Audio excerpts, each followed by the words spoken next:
So, I saw this tweet a few months back asking about why Pokemon's popularity lasted longer than Yu-Gi-Oh!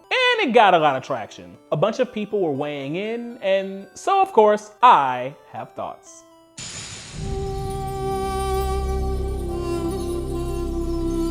If you're new here, I'm Alec, I play a lot of Yu-Gi-Oh! And talk about it for a living. But I'm also a really big Pokemon fan. I've literally been into both of these series basically since they started, at least in the West. I watched the Yu-Gi-Oh! Anime the day it premiered on TV. Actually, I got the VHS tape they sent in the mail from Toys R Us where Pegasus told you all about the show and everything. Be sure to catch the pulse-pounding weekly animated adventures of Yu-Gi-Oh! Premiering Saturday, September 15th on the Kids WB. Did anyone else get that? Am I the only one? Anyway, point is, I've been on Yu-Gi-Oh! For a long time. And Pokemon too. I had Pokemon Red on the Game Boy Color, and I've played every mainline game since, well, except for Black and White, I guess in Black and White too, but. Now, with that out of the way, let's get back to this tweet. Why did Pokemon have more longevity than Yu-Gi-Oh? Well, we're gonna get into it, but I think it's important to make one thing clear. Yu-Gi-Oh is still around. Like, obviously, Pokemon's bigger and more mainstream, but Yu-Gi-Oh is definitely a thing. People play the card game, it's still got video games, they've been making anime, just a common misconception that comes up sometimes. So yeah, the real question here is, why did these two franchises that both started around the same time and competed in a lot of the same arenas end up so far apart in terms of popularity? I basically got 5 reasons I came up with, but I want to hear what you guys have to say at the end of this too. And remember, this isn't really about whether Pokemon or Yu-Gi-Oh is objectively better, it's just about why things played out the way that they did. Please play nice in the comments, okay? You need a friend to trade with. First of all, we have to talk about each franchise's roots. It's important because it kind of establishes each of their core identities and how each one was able to grow. Pokemon was born as a video game. That foundation gave the series a solid gameplay-focused identity right out of the gate. That whole experience was centered on exploring, going on adventures, and having your own unique journey. Things like the anime, the trading cards, and all the merchandise were really just offshoots of that main video game foundation. Now, each of these parts eventually became giants in their own right, but I think a lot of Pokemon's success comes down to how stable the games are. We're basically 10 generations in, and you can still recognize the Pokemon formula. We'll talk about this more in a bit, but yeah. On the flip side, Yu-Gi-Oh actually started its life as a manga about all kinds of games, but it eventually narrowed its focus almost entirely to the trading card game. Since the TCG is basically the sun and the whole Yu-Gi-Oh universe revolves around it, it means the entire franchise's success is pretty much tied to how well that one card game is doing, or at least how much it appeals to you. If you decide to stop playing the physical game, you're kind of done with the series altogether, you know? Like, sure, you've got the niche cosplay or art sub-communities, but there isn't as much of a safety net to keep you invested. And that isn't to say Yu-Gi-Oh doesn't have other products to offer. There's video games, merch, and the like. But it's ultimately all about the cards and whether or not you like that. You can technically be a Pokemon fan who only plays Pokemon Unite, or Pokemon Go, or Pokopia. But with Yu-Gi-Oh, it's cards or bust.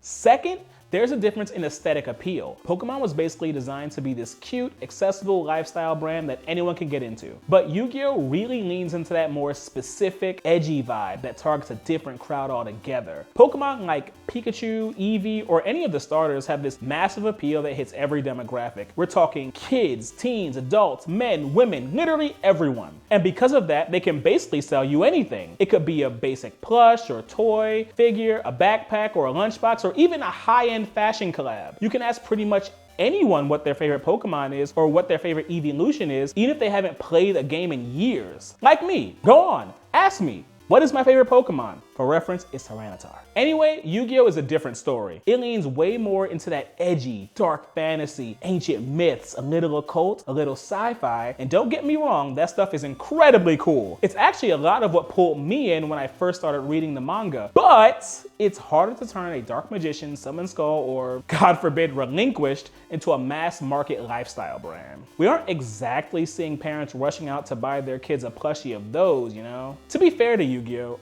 I do think think they have their fair share of potential cute mascots. There's Karibo, Time Wizard, Dark Magician Girl. It's just that they weren't really at the center of things, and in my opinion, Yu-Gi-Oh! Probably didn't really use them enough in the early marketing. But I digress. I think there's something to be said about how Pokemon are supposed to be seen as these cute creatures that travel and eventually evolve as you bond with them, but in Yu-Gi-Oh! The monsters in your deck are framed more like your comrades in arms. Yes, you technically battle Pokemon, but there's this escapist fantasy where you can just have a picnic with them, or enter them in a beauty contest, or just have them as a pet. Again, not saying that's better, because honestly, I prefer my scary, ugly Yu-Gi-Oh! Monsters, but just pointing out the difference.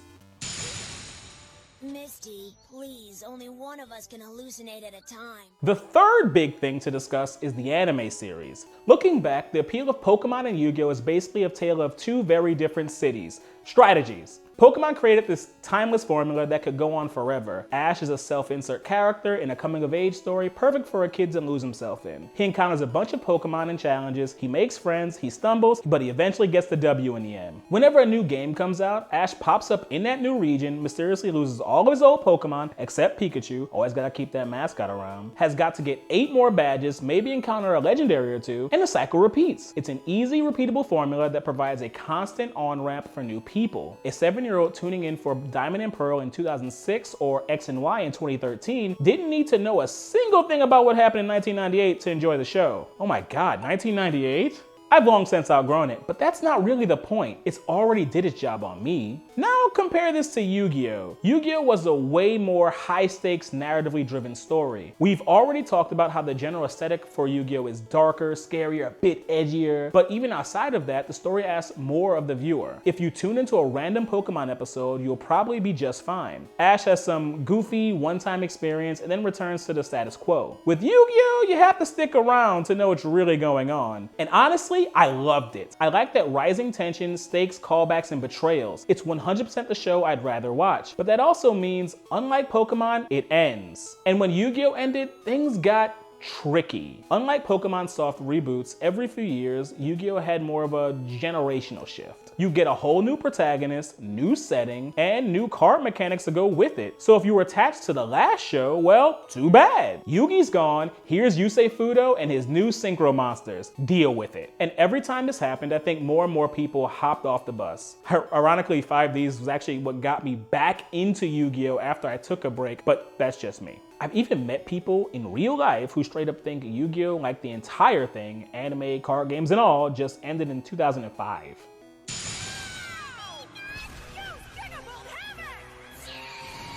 There's one last mini point here on how each franchise handles new mechanics. Yes, both Pokemon and Yu-Gi-Oh! Have them. Pokemon added things like Mega Evolution, Z-moves, Gigantamax, and Terastallizing. Yu-Gi-Oh! Added Synchros, Xyz, Pendulums, and Link monsters. So what's the difference? Well, to keep it simple, Pokemon always made its new mechanic feel easy and immediately satisfying to do. Mega Evolutions, you press a big shiny button and your favorite Pokemon gets a stronger new form. Z-moves, you press a big shiny button and your Pokemon does a super strong attack. Gigantamax? Yeah, you get the point. They're always simple, flashy, and immediately discarded in the next generation, so there's no fear of not knowing what you missed. Yu-Gi-Oh! Takes a different approach. Each generation's big new monster type had its own summoning mechanics tied to it. Granted, these weren't all that hard on the surface, tuner and non-tuners adding up their levels to make a Synchro, overlaying 2 monsters with the same level for an Xyz, not too bad. I think the real trouble came with Pendulum monsters, since they had a lot more text and unique mechanics behind them. And we're not even going to get into links. Plus, unlike Pokemon, where the mechanic of the week was gone next generation, with Yu-Gi-Oh! You're stuck with it. So getting into things means retroactively having to learn everything you missed. These cards are both very powerful. Okay, for point 4, it's time to talk about the card games themselves. This is probably the most interesting part, because it's where these two franchises diverge the most, and what a lot of people watching this video will have strong opinions on. So I'm gonna say right out of the gate, I play a lot more Yu-Gi-Oh! Than Pokemon, and it's easily my game of choice. But if we compare the games, there's definitely a reason one outsells the other. Let's just take the pace. Pokemon is a pretty slow resource-based game. You put out 1 creature per turn, you accumulate energy to attack, and the works. Meanwhile, Yu-Gi-Oh! Is a blazing fast game with explosive combos. A single turn can have dozens of cards getting played, and it's not uncommon to see games end in just 1 or 2 turns. Now, to be fair, I think Yu-Gi-Oh! Is a much more dynamic game. With Pokemon, you don't really interact with anything your opponent does. There's still plenty of risk assessment and resource management, but I'd say Yu-Gi-Oh! Plays way more like a fighting game where you're wrestling at every step of the process. We can't forget how Pokemon cards have way shorter effects and bigger fonts compared to Yu-Gi-Oh!'s tiny text box packed with multiple conditions, clauses, and effects. Now, regardless of which of those styles you personally prefer, you can't deny which one probably appeals more to a general audience. And one last thing I think works in Pokemon's favor is its rotation format. Pokemon rotates out cards and mechanics every couple years compared to Yu-Gi-Oh! Where there's a massive card pool you have to contend with. It means even a 10-year-old kid can grab a new Pokemon structure deck and basically learn the ropes in about 20 minutes. But Yu-Gi-Oh! Not so much. And of course, there's the collectability side of it. Pokemon has done way more alternate arts and full art cards. We talked about how everyone's got their favorite Pokemon, especially the ones from their childhoods. Yeah, the cards take advantage of that. There's always a new Charizard to chase after, or a Pikachu, or an Umbreon, or whatever. Now there's a separate conversation to be had about how it attracts scalpers, thefts, and fights in local grocery stores. But that's a different video for a different time. And even as bad as it is, it does go to show where Pokemon stands in the zeitgeist compared to Yu-Gi-Oh! Yu-Gi-Oh! Cards' value mostly comes strictly from playability. Most people want a card because it wins in tournaments, not because it's cool or cute. Granted, there's at least some collectability finally coming to Yu-Gi-Oh! With all the extended art cards and serialized cards, but the jury's still out on how well that's gonna hold up long term. Exodia! Obliterate!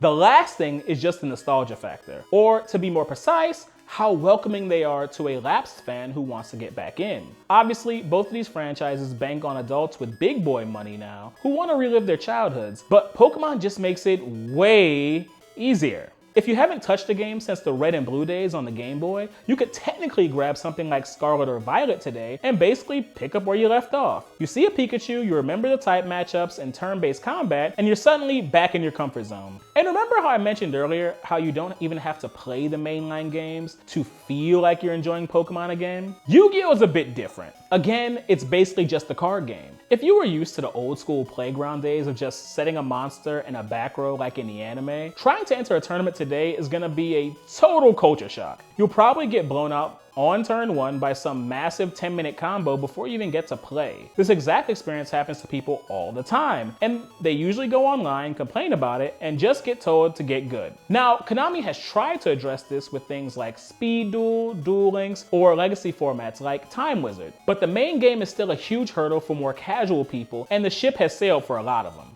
Alright, so that's it. Those are the reasons why I think Pokemon ended up being more popular than Yu-Gi-Oh! Again, I don't think one is better than the other. I still play both. I've got Yu-Gi-Oh! Decks built, I have Duel Links on my phone, I opened my TCG Pocket Packs, and I just downloaded Champions last week. This isn't an us versus them thing, but I do want to hear from you guys. Which franchise do you prefer, and why do you think things turned out the way that they did? And if you want something else to think about, here's a video I made on why Yu-Gi-Oh! Always seems to forget about Red Eyes Black Dragon.